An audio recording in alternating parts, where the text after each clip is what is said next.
দর্শক, এই হলো আমার স্ট্রবেরি দর্শক, ক্ষেত। এই হলো আমার স্ট্রবেরি ক্ষেত। এখান থেকে তো আজকে প্রথম আজকে এই এই স্ট্রবেরিগুলো উঠিয়েছি। স্ট্রবেরিগুলো উঠাচ্ছি। ওই স্ট্রবেরিগুলো বাংলাদেশে জন্মেছে এই সুবাদে স্ট্রবেরিগুলো স্ট্রবেরি বেশ সুস্বাদু এবং মিষ্টি। আর স্ট্রবেরি থেকে চাষের অনেকগুলো ব্যাপারে আমি চারা বের বলবো, হয়েছে, দেখছেন? যে কোনো মাটিতে স্ট্রবেরি চাষ হয়। বিশেষ করে দোআঁশ মাটি হলে খুব ভালো হয়। গোবর সার এবং অন্যান্য কম্পোস্ট সার দিলে স্ট্রবেরি আসছে। গাছ খুব ভালো হয়। রাসায়নিক সার ব্যবহার কম করাই ভালো।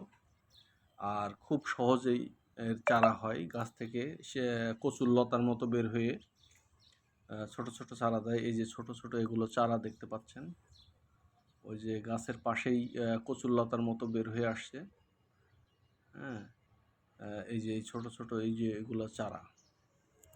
আর প্রথম বছরে বেশ ভালোই ফলন আসছে, দেখতে পাচ্ছেন এই যে এগুলো সব স্ট্রবেরি। এবছর মোটামুটি ফলন হয়েছে। আর গাছের পাশে ছোট ছোট এগুলো সব চারা। তো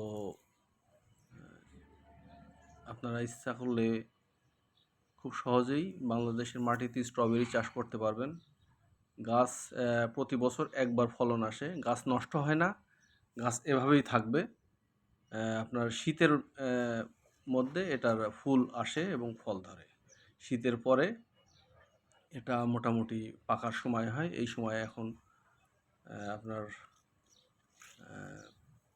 মার্চ মাসের ফেব্রুয়ারি টু মার্চের মধ্যেই আপনি ফলন পাওয়া যায়। দেখতে পাচ্ছেন খুব সুন্দর স্ট্রবেরি ধরে আছে গাছগুলোতে। এগুলো চারা। আমি ওই ছোট ছোট চারাগুলো নিয়ে আবার একটু ছোট